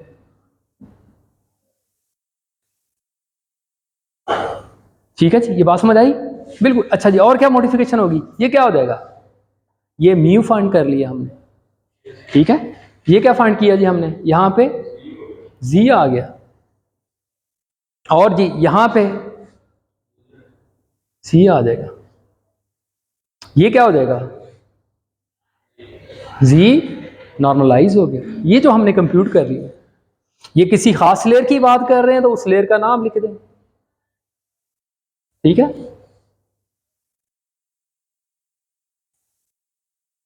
ठीक है जी। अच्छा, एक और इंपॉर्टेंट फैक्टर जिसे लास्ट टाइम मैं भूल गया था, मैं चाह रहा हूं अभी ना भूलूं। आपने फॉर स्टेबिलिटी पर्पस इसके साथ क्या कर दें? एप्सिलॉन वैल्यू ऐड कर दें। एक बहुत छोटी वैल्यू है, 10 की पावर -8, जस्ट वो ऐड कर दें स्टेबिलिटी के लिए ना, कि डिवाइड बाय 0 वाला इशू ना आ जाए कहीं। हाँ जी, this is our normalize matrix. ये मैंने कंप्यूट कर ली ये सारी, यानी कि इस पे मैंने ये मीन फाइंड करके, और उसके बाद फिर मैंने सिग्मा फाइंड करके, और प्लस तीसरा ये वाली फॉर्मुलेशन अप्लाई करके, z norm is equal to z minus mu divided by sigma square plus epsilon, मैंने नॉर्मलाइज कर लिया। ठीक है जी, ये बात समझ आई? बड़ी ही तवज्जो से, मैंने कुछ भी नहीं, बस नाम चेंज किया और सारा कुछ वही है। चलिए जी, अब जरा नई चीजें ऐड होने लगी। अब मुझे आपने ये बताना है ये जो नॉर्मलाइज हमारे पास जी आ गया, इसका मीन क्या है? शाबाश। इसका वेरिएंस क्या है? ठीक है, ये बात समझ आई? अच्छा, अब जरा देखिएगा, अगर मैं इसको ड्रॉ करूं ना इस वाले डाटा को, और फर्ज किया इसके बाद आपने एक्टिवेशन अप्लाई की है, यानी कि जी के बाद फॉर एग्जांपल आपने tan H एक्टिवेशन अप्लाई कर दी, या सिग्मॉइड फॉर इंस्टेंस। सिग्मॉइड तो जनरली हम एंड पे इस्तेमाल, आखिरी लेयर पे अगर बाइनरी क्लासिफिकेशन तो वहाँ यूज़ करते हैं, तो tan H या सिग्मॉइड हिंडर लेयर पे यूज़ किया, तो फिर होने क्या लगा है? बड़ी ही तवज्जो फरमानी है आपने। इसके साथ क्या प्रॉब्लम होने लगी है? इस डाटा के साथ मैंने अगर, यानी कि इस डाटा को अगर मैं आपको पिक्टोरिकली दिखाना चाहूं,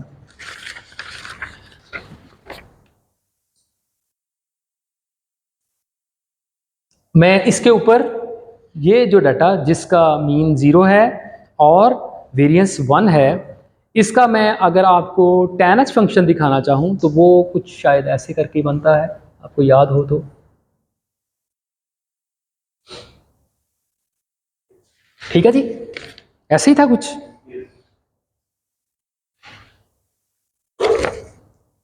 जो डाटा होगा वो तो वेल फील्ड होगा जी। मैं जस्ट अ मिनट,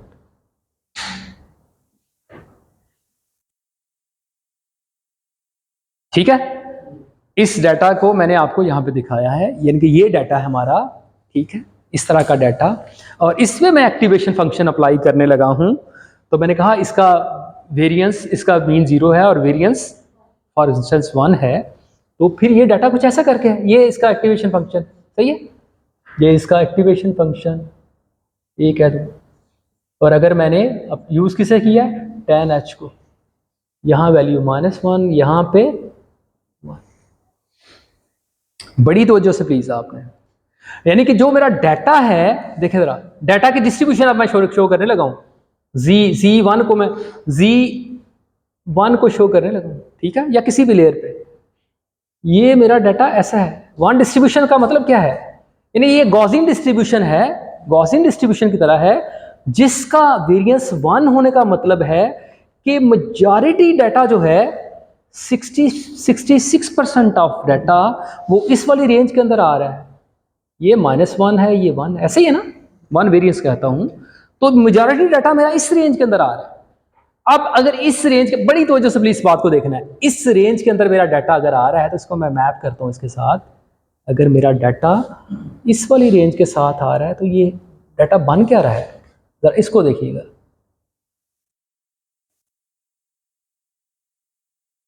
इनके डाटा तो इस वाली रेंज के अंदर, जी की वैल्यू तो इस तरह से करके आ रही है, इस रेंज के अंदर आ रही है।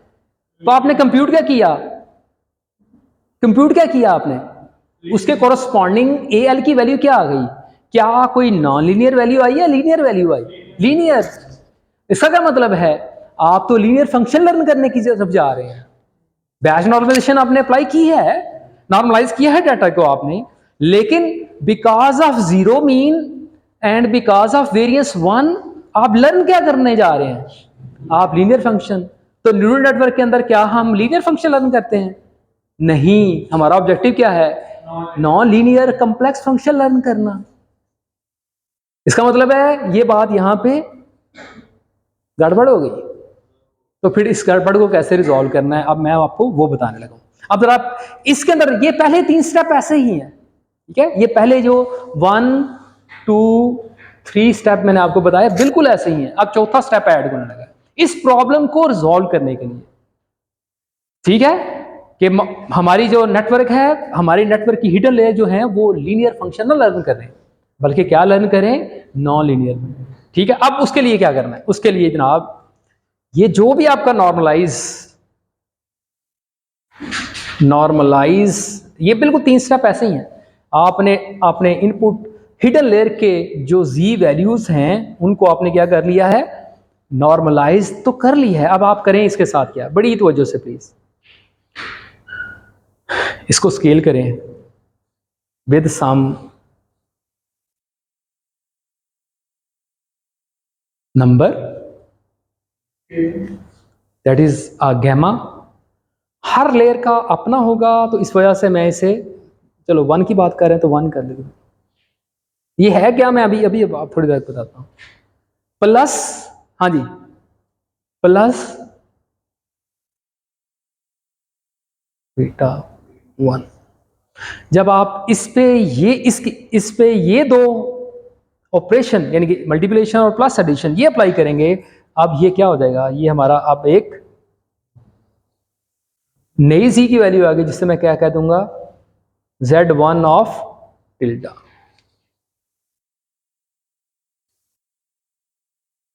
ठीक है, ठीक है।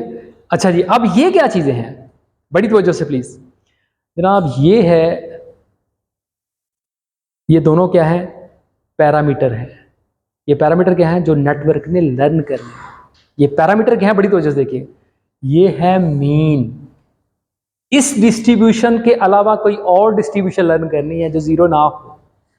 ऐसा करेंगे तो इसका क्या मतलब है, हम इस वाले जीरो पे फॉल नहीं कर रहे होंगे, हम यहाँ पे कहीं आ रहे होंगे, हम यहाँ पे, यानी कि ये डिस्ट्रीब्यूशन लेफ्ट शिफ्ट हो रही होगी, राइट शिफ्ट होगी, कोई नया मीन आएगा, ठीक है, ये मीन। और ये क्या चीज है, this is a variance term, this parameter is belong to variance factor, कोई नया वेरिएंस। ये मैं अभी आपको साबित करता हूं, just wait for a while.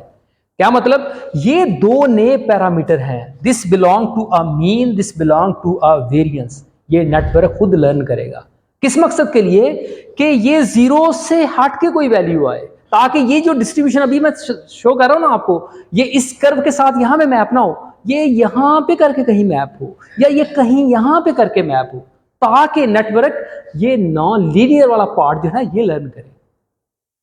हमें पता है ना, देखे ना, tan अच्छे फंक्शन के अंदर यहां पे जीरो है, ये जीरो इसके साथ मैच नहीं होना चाहिए, जहां पे मैक्सिमम डाटा है। अगर ये आएगा तो फंक्शन लीनियर लर्न कर रहा है डाटा, लीनियर डिस्ट्रीब्यूशन लर्न कर रहा है या लीनियर फंक्शन लर्न कर रहा है। हम तो ये नहीं चाहते।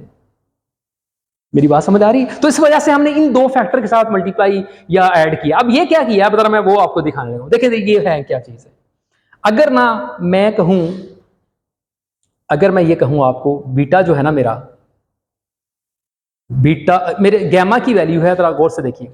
अगर मैं कहूं गैमा, मैं इसके अंदर पुट करने लगा वैल्यू जी, गैमा की अगर मैं वैल्यू रखता हूं, गैमा 1 फॉर इंस्टेंस, इसकी वैल्यू मैंने रखी है 1/(1) sigma square plus E,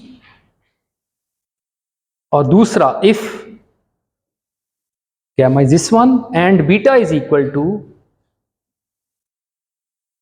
to mu. मेरा आपसे सवाल ये है, आपसे, क्या आप मुझे बता सकते हैं z∆1 की वैल्यू क्या आएगी? जी शाबाश, आप मुझे बता सकते हैं इसकी वैल्यू क्या आएगी? ये वैल्यू पुट करने जरा इस वाली फॉर्मुलेशन के अंदर। और अच्छा दूसरी बात, ये z नाम के अंदर क्या पुट करें? ये वाली वैल्यू, z नाम के अंदर ये वैल्यू, सिग्मा के अंदर ये वैल्यू, बीटा के अंदर ये वैल्यू, तो आंसर क्या आएगा? करें पुटी यार, आसान सी बात है, कोई मुश्किल तो है ही नहीं। नहीं समझ आ रही? ये म्यू की ये वैल्यू कहां से आनी है? ये वैल्यू आपके पास है, इसे यहां पुट करें। ये वैल्यू कहां? इसकी जगह पे ये पुट करें, इसकी जगह पे ये पुट करें, तो आंसर बताएं क्या आएगा? क्या आएगा? क्या आंसर आ गया? क्या मुश्किल हो गई? मैं जी ओवर सिग्मा आ जाएगा। देखें जी, मैं इस वाली फॉर्मुलेशन को ऐसे करके लिख दूं। देखें इसके अंदर, अब मैं ये तीनों स्टेप को मैं एक स्टेप के अंदर लिख, अब ये टोटल हमारी इक्वेशन थी 1 2 3 और ये 4 इक्वेशन, ये 4 इक्वेशन हैं बैक नॉर्मलाइजेशन की। अब इस चौथी इक्वेशन को मैं ऐसे करके लिखना, चारों के बजाय मैं ना एक करके अगर लिखने की कोशिश करूं तो देखें जरा, z∆ ऑफ I1 पहली लेयर का या किसी भी लेयर का इज इक्वल टू, देखें जरा, ये मैं यहां पे पुट कर दूं, z ऑफ 1 किसी भी लेयर का लिखा है तो पहले इसे 1 कर दें, ठीक है, minus mu divided by sigma square plus epsilon. ये दोनों फॉर्मुलेशन को मैं इकट्ठा करके लिख रहा हूं, तीसरी और चौथी को ना, मल्टीप्लाई बाय, हाँ जी, gamma of 1 plus beta of 1। ये तीसरी और चौथी इक्वेशन को मैंने इकट्ठा करके लिख लिया। आप ऐसे भी लिख सकते हैं। ये बेसिकली क्या शो कर रही है? दिस इक्वेशन शो जो भी बैच नॉर्मलाइजेशन हो रही है वो ये है। अब मैं कहता हूं इसके अंदर देखें जरा, अब मैंने वैल्यू जो पुट कराई, अब मैं वो वाली पुट करने लगा हूं। देखें जरा, यानी गैमा, इसकी जगह पे वैल्यू क्या आ जाएगी? z1 minus mu divided by sigma square plus epsilon. ये वैल्यू क्या है? 1 over, sorry just a minute, sorry ma'am, मेरा ख्याल है यहाँ पे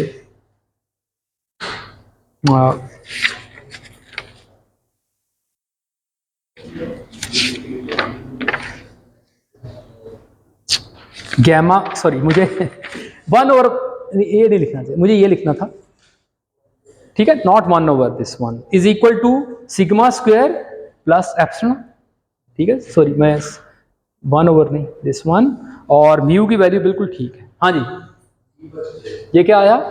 ठीक है, सिग्मा स्क्वायर प्लस ई और प्लस म्यू। ये पहली लेयर का लिखना चाहें तो लिख सकते हैं, अगर ऐसे ही रहने दें, हमने म्यू को मेंशन किया था पहली लेयर के लिए, नहीं मेंशन किया, इट्स ओके। अच्छा जी, अब देखें जरा, ये वैल्यू इससे कट गई है। हमने क्या लर्न किया? मैंने कहा जी, मैंने अभी आपको क्या कहा कि ये पैरामीटर, फॉर एग्जांपल ये वैल्यूज नेटवर्क ने लर्न कर ली। ये मैंने कहा ना, ये पैरामीटर क्या है जो नेटवर्क लर्न करेगा। अगर ये वैल्यू नेटवर्क ने लर्न कर ली तो उसने बेसिकली क्या लर्न किया है? It actually learn identity function. जो z1 था वही जो z1 की वैल्यू थी नॉर्मलाइज करने के बाद, ठीक है, वो बिल्कुल वैसा ऐसा जैसे ही वैल्यू है, ठीक है। यानी कि z1 की वैल्यू, सॉरी जो इनपुट z था, सॉरी विदाउट नॉर्मल, जो z1 था उसको नॉर्मलाइज भी कर लिया, उसमें बैच नॉर्मलाइजेशन पूरी कंप्लीट अप्लाई कर ली, वो बिल्कुल सेम है। There is no difference between these two. मेरी बात समझ आ रही है? ठीक है। तो ये बेसिकली नेटवर्क ने खुद लर्न करना है, कोई डिफरेंट वेरिएंस और कोई डिफरेंट मीन। यानी कि अभी ये जो मैंने साबित किया ना, जस्ट आपको ये बताना मकसद था मेरा कि इससे मुराद है वेरिएंस और इससे मुराद क्या है, मीन। ठीक है। तो ये है जनाब टोटल फार्मूलेशन जो हमने बैच नॉर्मलाइजेशन की, ये जो हमने यूज करनी। ठीक है। मैकेनिकली ये 4 क्वेश्चंस बस। अच्छा जी, अब जरा मैं इसको इंप्लीमेंटेशन के कॉन्टेक्स्ट में ना, बैच नॉर्मलाइजेशन की लेयर कैसे करके नेटवर्क के अंदर ऐड होने लगी है, अब मैं आपको उस कॉन्टेक्स्ट में दिखा देता हूँ।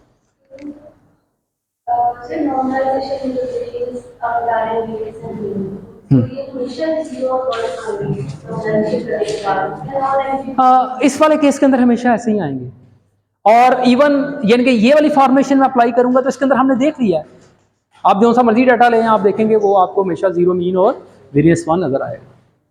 और उसके साथ हमने प्रॉब्लम को देख लिया। इसको रिजॉल्व करने के लिए ये 2 जो पैरामीटर हैं, these are the parameter not hyper parameter. क्या मतलब, नेटवर्क ने खुद लर्न करने, बड़ी तवज्जो से बात को ध्यान में रखिएगा, जिस तरह से W और B को नेटवर्क लर्न करता है ना, बिल्कुल नेटवर्क ने ये वाले पैरामीटर भी खुद से लर्न करने। क्या मतलब, फॉरवर्ड पास के अंदर ये यूज होंगे, बैकवर्ड पास के अंदर इनका ग्रेडियंट कंप्यूट करना है, और वेट्स अपडेट के अंदर जिस तरह से हम लिखते हैं ना, W is equal to W minus alpha into DW, बिल्कुल उसी तरह से हमने यहां पे लिखना है। यानी कि जब मैं ग्रेडियंट डिसेंट के एल्गोरिथम की बात करूंगा या किसी भी ऑप्टिमाइजेशन एल्गोरिथम की बात करूंगा, तो वहां इसके वेट्स अपडेट होंगे बकायदा। वो कैसे करके, gamma 1 is equal to gamma 1 minus alpha, हाँ जी, डी गैमा ऑफ 1, बिल्कुल वही जो पहले हमने तरीका कर। ठीक है जी। अच्छा जी, अब जरा मैं इसको ना इस पैरामीटर की दोबारा से बात करता हूं। अब मैं जस्ट आपको ये दिखाना चाहूं कि ये अब लेयर कैसे करके ऐड हुई फैक्टोरिकली, जस्ट यहां पे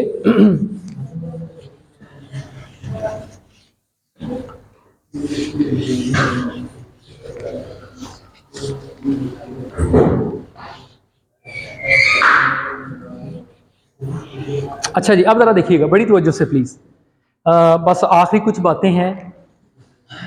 देखें जी, अब ये लेयर कैसे करके ऐड होगी नेटवर्क के अंदर, मैं उसकी बात करना। कहाँ ऐड होनी है बता सकते हैं? बैच नॉर्मलाइजेशन कहाँ अप्लाई करेंगे हम? जी के बाद।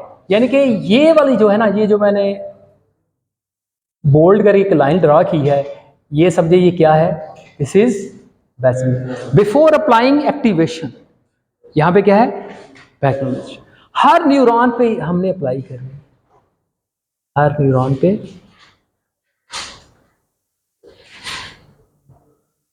ये एक्टिवेशन की लेयर है जो ऐड हो रही है।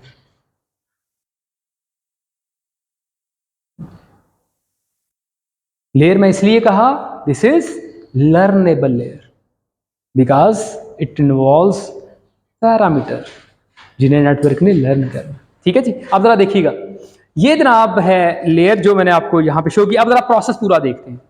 ठीक है जी, पूरा प्रोसेस देखते हैं। ये देखें जी, मैंने X मैट्रिक्स सेंड किया नेटवर्क को, पूरा प्रोसेस आपको हाईलाइट करके दिखाने लगा।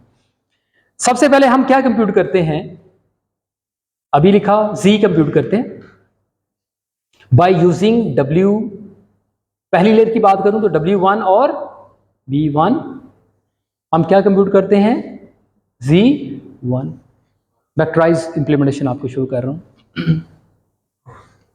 ये मेरी X पूरी ट्रेनिंग एग्जांपल भी समझ सकते हैं आप इसे बैच भी समझ सकते हैं। ठीक है, यहां पे मुझे Z1 कंप्यूट करना है। उसके बाद जी आप बताएं, अब क्या करना है हमने, इस Z पे क्या अप्लाई करना है, शाबाश, बैच नॉर्मलाइजेशन इस पे हमने अप्लाई करना है batch normalization by using gamma 1 and beta 1, और ये लेयर कौन सी है बैच नॉर्मलाइजेशन के अंदर, जिसके ये दो पैरामीटर आते हैं। उसके बाद हम आउटपुट क्या आएगी जी, हाँ जी, जी टिल्डा 1, ठीक है। यानी कि इसके अंदर वो सारा प्रोसेस आ गया। आपने क्या करना है, इसके अंदर आपने मीन फाइंड करना है, इसके अंदर आपने सिग्मा फाइंड करना है, इसके बाद आपने जी नॉर्म फाइंड करना है, उसके बाद फिर आपने जी नॉर्म के बाद आपने क्या कंप्यूट कर लिया है जी टिल्टा, यानी कि ये दो फैक्टर के साथ आपने इसके साथ मल्टीप्लाई करना है और ये ऐड कर देना इस वाली टर्म के अंदर, ठीक है। यानी कि अगर मैं यहीं करके दिखाना चाहूं तो इसकी जगह मैं लिख दूं क्या, यहां मैं लिख दूं गैमा प्लस बीटा, तो ये मेरी क्या नॉर्म से, यानी कि ये नॉर्म वाली टर्म थी ना बेसिकली, ये मेरी जी नॉर्म और ये मेरा जी1 ऑफ टिल्टा। सही है जी। ये तीसरा और चौथा स्टेप दोनों मैंने आपको दिखा दिया, ठीक है। अच्छा जी, अब ये अच्छा उसके बाद क्या होगा जी, शाबाश, उसके बाद क्या होगा, एक्टिवेशन हम कंप्यूट करेंगे। ये समझ आ रहा है ये कैसे कंप्यूट किया, ये बिल्कुल वही फॉर्मुलेशन जी1 is equal to W1 into X plus P of 1 के साथ आई। तो ये कैसे आई, बैच नॉर्मलाइजेशन के ये जो 4 स्टेप्स हैं उनको फॉलो करके ये आ गया। अच्छा जी, उसके बाद एक्टिवेशन, ठीक है। एक्टिवेशन हम कंप्यूट करेंगे कैसे जी, वही फॉर्मुलेशन जो हम पहले पढ़ते आए हैं, जो भी एक्टिवेशन हो, tan H है, रिलू है, लीकी रिलू है, ठीक है, उस पर आप अप्लाई कर दें। किस पे आप अप्लाई, किस पे ना, टिल्डा पे अप्लाई करना है, ठीक है। ये बात समझ आ रही, यानी कि नॉर्मलाइज करने के बाद ये डाटा अब हमारा कुछ इस तरह से करके आएगा। हाँ, इसकी मीन, इसका मीन 0 से हट के है, इसका वेरिएंस 1 से हट के है, जो नेटवर्क ने लर्न किया, सही है। अच्छा जी, अब इसके बाद नेक्स्ट क्या होगा, नेक्स्ट जी, शाबाश, दोबारा से ये इनपुट, दिस इनपुट, इससे हम क्या कंप्यूट करेंगे जी2, शाबाश। उसके बाद जी2 कैसे कंप्यूट करेंगे, W2 को और B2 को यूज करके, यानी कि इस लेयर के जो वेट्स, ठीक है।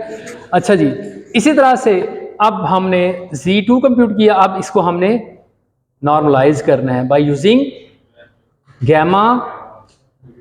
गैमा ऑफ लेयर नंबर 2 और बीटा ऑफ लेयर नंबर 2 के, तो ये क्या आ जाएगा जी टिल्डा ऑफ 2। उसके बाद हाँ जी, next activation of layer 2,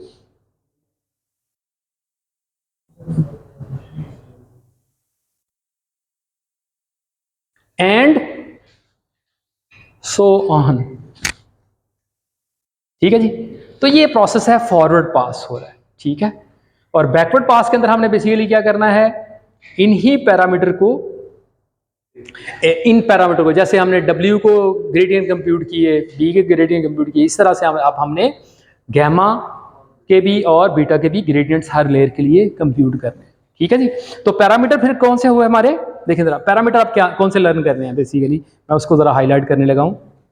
parameter कौन से हुए, बड़ी तवज्जो से प्लीज, चंद बातें हैं, जो मैंने मेन बातें थी वो हो चुकी हैं, अब जरा छोटी छोटी बातें वो ऐड करने लगा। हाँ जी, पैरामीटर कौन कौन से हुए जी, अगर ये हमारा नेटवर्क है तो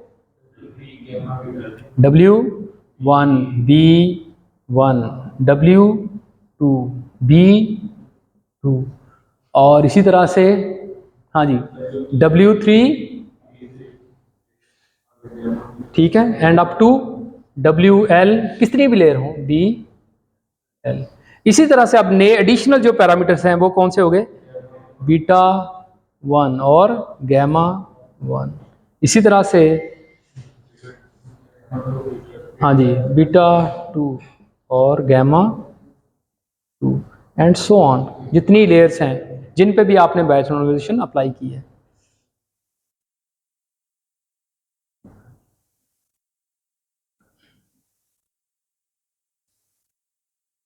ठीक है जी। और जिस तरह से आप बीटा को अपडेट करते थे जिस तरह से आपने W को और B को अपडेट करते हैं, बिल्कुल ऐसे ही स्टेटमेंट मैंने क्या लिखी है। ज़रा एक बड़ी अहम बात यहाँ पे मैं मेंशन करना चाहूँगा कि बीटा, देखें ज़रा, बीटा 1 क्या आएगा, is equal to beta 1 minus alpha D beta of 1, ये अपडेट होगा। यहाँ पे आपको एक और बीटा नजर आ रहा है। लास्ट क्लास के अंदर आपको 2 बीटा दिखा दिए थे, ये ज़हन, ये फर्क रखना है ज़हन में। एक था beta 1 that belongs to a momentum, ठीक है, और एक था beta 2 that belongs to RMS prop. और अब ये तीसरा बीटा है, जो वो दोनों थे हाइपर पैरामीटर, ये है learnable parameter, this belong to batch normalization. ये ज़हन में रखिएगा फर्क, ठीक है। अच्छा जी, और आसान एक बात कहता हूँ, ये इतनी मेहनत करने की आपको ज़रूरत नहीं होगी। जब फ्रेमवर्क हम पढ़ेंगे, पाईटार्च की मैं बात करूँगा, आपको न्यूरल नेटवर्क के अंदर लेयर बहुत आसान है, आपने जस्ट एक स्टेटमेंट लिखनी है, automatically batch normalization layer add हो जाएगी, ठीक है। Torch dot N dot batch norm 1D, और उस पर अप्लाई करेंगे, यानी कि एन, मैं ज़रा जस्ट अगर मिस्टेक ना करूँ तो torch dot N dot batch norm, मैं स्पेलिंग को गलत ना कर दूं, लेकिन जस्ट आपको बता देता हूँ। 1D न्यूरल नेटवर्क के लिए है, D2 सब कुछ ऐसे ही कॉन्वोल्यूशनल न्यूरल नेटवर्क के लिए है, ठीक है। वो सारा वो फ्रेमवर्क आपके लिए खुद ही, ये वेट्स अपडेट, फॉरवर्ड पास, बैकवर्ड पास, जस्ट एक एक स्टेटमेंट लिखूंगा मैं इंशाल्लाह अगली क्लास के अंदर आपको, या उससे अगली क्लास के अंदर आपको बता दूंगा। जस्ट आपने एक लाइन लिखनी है, फॉरवर्ड पास हो एक लाइन लिखनी है, बैकवर्ड पास एक लाइन, वेट अपडेट, ठीक है जी। अच्छा जी, ये बातें हो गई। अब जरा, अब बिल्कुल हम करीब हैं, अब बातें ख़त्म करने के करीब ही हैं। जस्ट मैं अब एक, हाँ जी, जस्ट 2 बातें और हैं बस, लिस्ट करना, मेन काम हम कर चुके हैं।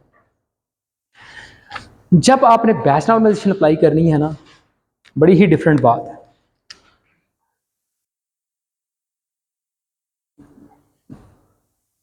इन वाले पैरामीटर को कंसिडर भी नहीं करना, ठीक है, इनकी कोई अहमियत नहीं। ये क्यों नहीं है, आ जाए पहली वाली तस्वीर पे। ये तस्वीर एवं नहीं बनवाई थी, ये कुछ खास मकसद के लिए बनवाई थी, बड़ी तवज्जो से प्लीज बात को देखिएगा। यानी कि जब आपने बैच नॉर्मलाइजेशन की बात की है, तो जब बीटा आप और गैमा कंसिडर कर लेंगे ना, उस वक्त आपने जो बी है ना हमारा बायस के लिए जो था हाइपर पैरामीटर, लर्नेबल पैरामीटर, उसे आपने कंसिडर नहीं करना, ठीक है। वो क्यों, अब मैं वो बताने लगा। अगेन हम अपनी एग्जांपल पे चले जाते हैं, जरा देखें जरा, ये समझें, ये मैंने जी कंप्यूट किया, ये मेरी वैल्यू है जी की, इंस्टेड ऑफ एक्स मैंने कहा जी है, और जी ये कैसे आया, डब्ल्यू, यानी कि अब मैं आपको क्या बता रहा हूं कि इस वाले पैरामीटर को कंसिडर आपने नहीं करना। अब आपका जी क्या है, बेसिकली जी है W1 प्लस एक्स, ये है, ठीक है, बी नहीं है उसके अंदर। अब मैं कहता हूं ये मैंने जी कंप्यूट कर दिया किसी भी लेयर के लिए, और ये कैसे कंप्यूट किया होगा, W कोई भी लेयर का वेट प्लस एक्स, ये मैंने क्या कंप्यूट कर दिया, जी कंप्यूट कर दिया। उसके बाद मैंने क्या करना होता है, मैंने इस पे नॉर्मल जी कंप्यूट करूँ, उसके बाद मैं उसके बाद टिल्डा मैं जी जो है वो कंप्यूट करूँगा, ठीक है।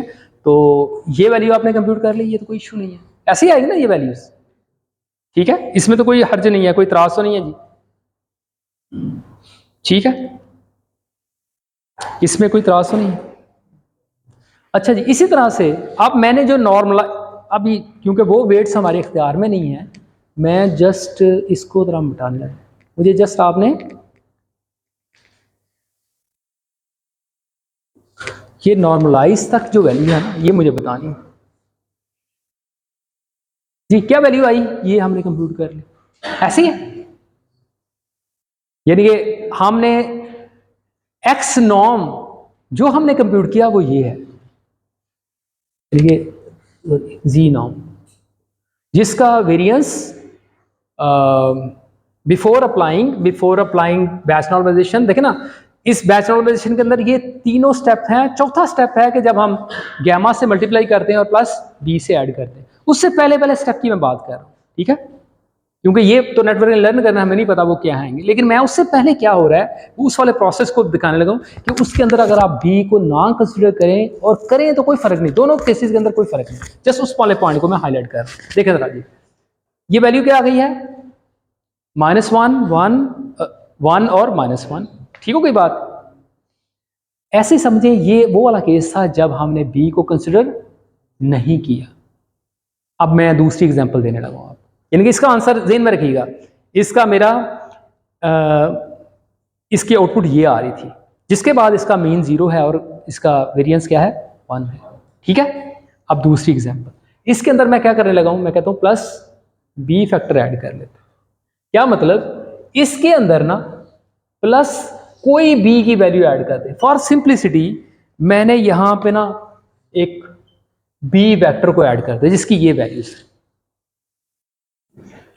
ठीक है, शाबाश, ये वैल्यू ऐड होंगी तो क्या आंसर आएगा जी, ये जी मैट्रिक्स क्या बन गई मेरी, बी मैंने ऐड किया जी, क्या आंसर बन गया जी, शाबाश, ये वैल्यू क्या बन गई,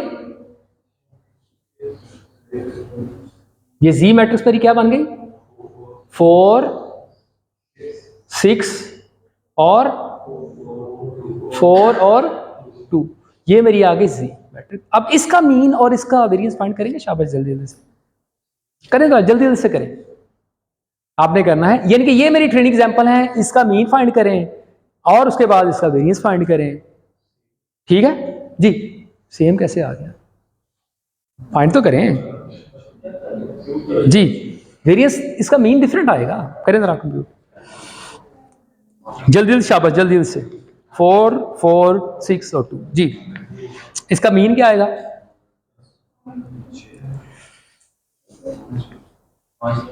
जी 5 और इसका मीन आ गया 5 और 3, शाबाश।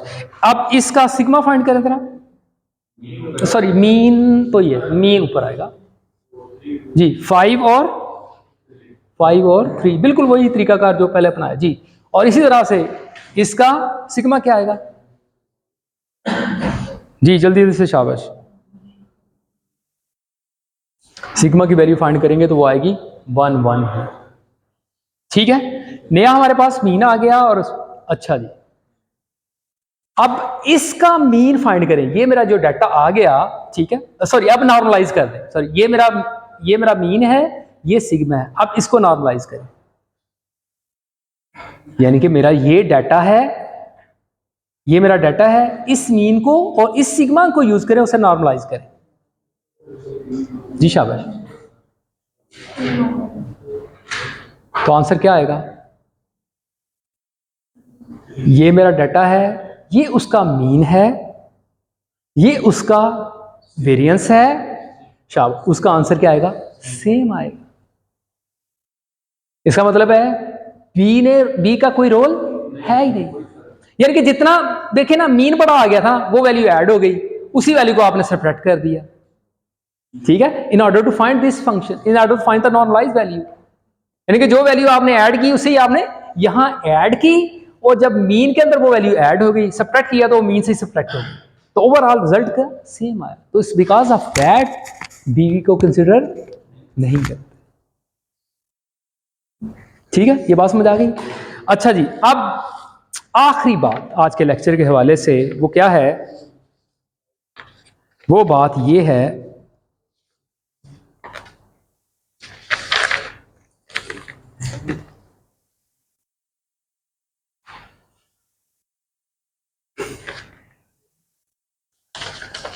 ये तो सारा कुछ मैंने बताया आपको ट्रेनिंग के लिए, टेस्टिंग टाइम, इस अनदर वे टेस्टिंग टाइम पे क्या होगा, बैच नॉर्मलाइजेशन ये ट्रेनिंग के दौरान हम इंप्लीमेंट कर लेंगे, सारी बात नहीं, टेस्टिंग टाइम पे क्या होगा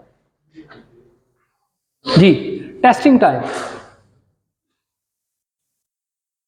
जी, शाबाश, टेस्टिंग टाइम पे क्या होगा। देखिए जी, टेस्टिंग टाइम पे तो हम एक एग्जांपल भी सेंड कर सकते हैं ना, ले जी, ये रोज है, बताओ ये रोज है कि नहीं? तो बैच नॉर्मलाइजेशन की तो हमने फॉर्मुलेशन की सारी बात कर ली है कि वहां पे ये वाली फॉर्मुलेशन अप्लाई होगी। ये पैरामीटर तो नेटवर्क ने खुद लर्न करने। ये हमारे पास गैमा है किसी भी लेयर का, और प्लस ये बीटा है किसी भी लेयर का। जी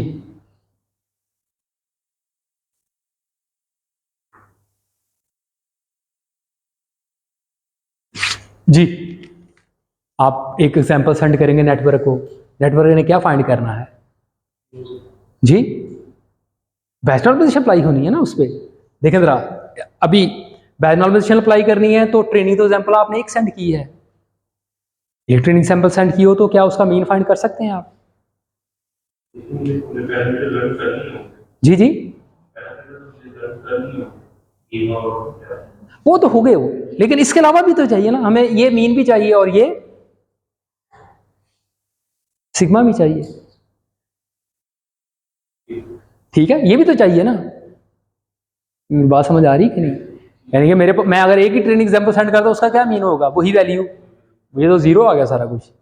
ये क्या होगा? ठीक है, तो फिर क्या करना है, क्या करने की जरूरत है बड़ी तवज्जो से? यानी कि मैं मीन और सिग्मा को कैसे गेट करूं? ये तो मुझे पता है, ये लर्निंग की बात हमने हो गई, ये तो लर्नेबल पैरामीटर है, हर लेयर के लिए होंगे, लेकिन उसके एट द सेम टाइम हमें मीन और सिग्मा भी तो चाहिए, तो वो कैसे गेट होंगे? बता सकते हैं कोई आइडिया? शाबाश, और पढ़ लिया हुआ है वो भी आइडिया, कोई नई बात नहीं बता रहा, जो नई बातें थी स्टार्ट में बता दी थी आपको। जी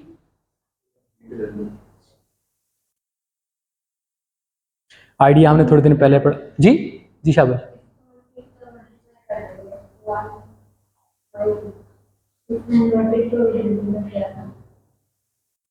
देखिए, हर बैच के लिए हम एक काम कर रहे हैं, हर बैच के लिए क्या फाइंड कर रहे हैं, हर बैच के लिए क्या फाइंड कर रहे हैं? मीन, और हर बैच के लिए डिफरेंट होगा ना, ठीक है ना? अच्छा जी, आइडिया हमने थोड़े दिन पहले पढ़ा था, बल्कि पिछले लेक्चर में पढ़ा था। आइडिया क्या है?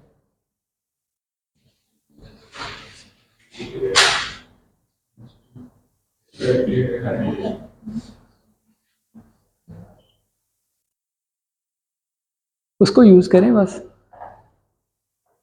ठीक है। क्या करना है हर बैच के लिए, मतलब वही हमारी लूप, वो ट्रेनिंग लूप, उसके अंदर ही, यानी कि जो ट्रेनिंग लूप है for t is equal to 1 to 5000, जिसके अंदर क्या हो रहा होगा? फॉरवर्ड, देखें जरा, फॉरवर्ड पास, फॉरवर्ड पास के अंदर आप क्या कंप्यूट कर रहे हैं? जो अभी मैंने आपको दिखाया फॉरवर्ड पास सारा दिखाया था कि आप जी कंप्यूट करते हैं, जी टिल्डा कंप्यूट करते हैं, उसके बाद एक्टिवेशन कंप्यूट होती है, एंड सो ऑन, यही प्रोसेस चलता रहेगा। उस दौरान आप हर लेयर के लिए, हर लेयर के लिए, हर लेयर के लिए आप क्या कर रहे हैं?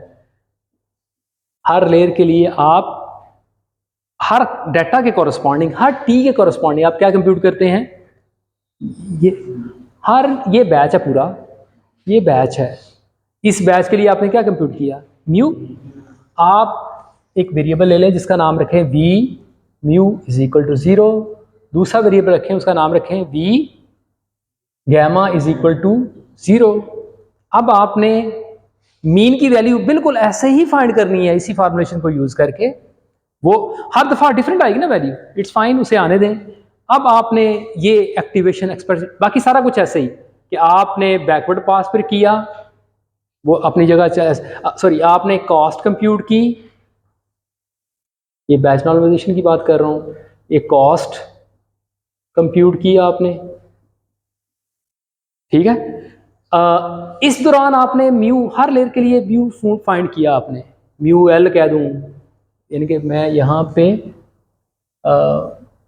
हर बैच के लिए म्यू, म्यू तो सेम रहेगा, म्यू की वैल्यू तो सेम है, बैच के लिए सेम है, ये मैं यहाँ पे म्यू भी कंप्यूट कर रहा हूँ, ये मेरे पास म्यू है, और यहाँ पे हर बैच का इंपॉर्टेंट बात क्या, हर बैच में फिक्स कर देता हूँ, टी कर देता हूँ, यहाँ पे टी कर देता हूँ, म्यू टी कंप्यूट किया आपने, और आपने एट द सेम टाइम क्या कंप्यूट किया? वो ये म्यू टू में से कह रहा हूँ, हर बैच के लिए, हर बैच के लिए आपने सिग्मा टी भी कंप्यूट किया, ठीक है। अच्छा जी, कास्ट कंप्यूट की, उसके बाद बैकवर्ड पास जिसके अंदर आपने सारे ग्रेडियंट्स को कंप्यूट किया, और उसके बाद बड़ी तवज्जो से देखिएगा एक्सपोनेंशियल वेटेड एवरेज की फॉर्मुलेशन कैसे हम यूज करते हैं जी। वी बताएं जी, V U T is equal to 0.9, हाँ जी, वी यू टी जी प्लस 1 माइनस सॉरी 0.1, यहाँ मैं बीटा लिख दूं, इट्स ओके, यहाँ मैं लिख दूं बीटा, बीटा 1 जेन में रखिएगा, यहाँ पे क्या 1 माइनस बीटा इंटू, हाँ जी देखें जरा ये क्या यू टी, सही है। इसी तरह से v sigma of T plus यहाँ पे बीटा 1 जी, यहाँ पे v sigma T plus 1 minus beta, बस ये ट्रेनिंग के दौरान आपने रखा। टेस्टिंग टाइम पे इन्हीं वैल्यू को यूज कर लें। कहाँ पे टेस्टिंग टाइम पे क्या होगा, इस वाली फॉर्मुलेशन के अंदर आपने क्या यूज करना है at the time of testing, यहाँ पे क्या v देखें म्यू, और यहाँ पे मुझे शायद ये कहना चाहिए, जस्ट अ मिनट, मैं ये कर दूं, सॉरी मैं ये करूँ, बिल्कुल ठीक, ये ठीक है, ये टी सही है, यहाँ टी, ओवरऑल हम देखते जा रहे हैं, ठीक है फ्लक्चुएशन, और यहाँ पे दैट्स इट। टेस्टिंग टाइम मेरी बैच नॉलेज की ये फॉर्मेशन है, मुझे कोई नए म्यू सिग्मा कंप्यूट करने की जरूरत नहीं, जो ऑलरेडी एक्सपोनेंशियल वेटेड एवरेज के अंदर जो मीन कोई कंप्यूट हुआ था उसे मैं यूज कर, ठीक है जी। अच्छा, थोड़ी देर पहले मैंने कहा था ये लास्ट वाला है, सॉरी मैं भूल गया, एक बात और रह गई थी, वो जस्ट यहाँ मेंशन करने लगा, दिस इज लास्ट बात। अब ये मल्टीप्लिकेशन हो रही है, जस्ट इसका नाम बता दें, हम ना कहीं मल्टीप्लिकेशन कर रहे हों फॉरवर्ड पास के अंदर, ऐसा करने से क्या होता है, ड्रॉप आउट के अंदर हमने कुछ किया था, नॉइस ऐड, ठीक है। सम हो लोग कहते हैं जो बैच नॉर्मलाइजेशन है ये कुछ रेगुलराइजेशन का रोल भी प्ले कर रही है, जस्ट लाइक ड्रॉप आउट के अंदर जैसा था, लेकिन ये जो रेगुलराइजेशन है ये बड़ी एक छोटे लेवल की है, दैट्स इट। ठीक है जी, इसके लेक्चर को यही वाइंड अप करते हैं। अब मेरा ख्याल है चीज़ें बजाय कि आप बहुत ज़्यादा भूल जाएं, अगली क्लास के अंदर ही क्विज लेते हैं, जो कि आज लेना था वैसे, सॉरी मैं क्विज बना था, मुझे याद नहीं रहा उसे प्रिंट कराना, ठीक है, तो अगली क्लास के अंदर इंशाल्लाह क्विज होगा। ठीक है जी, कोई सवाल है तो कर लें, अदरवाइज वाइंड अप करते हैं। अगली क्लास के अंदर इंशाल्लाह multi class classification, multi level classification दोनों का फ़र्क क्या है, और अगर टाइम बचा तो हम पाई टार्स की बात करें।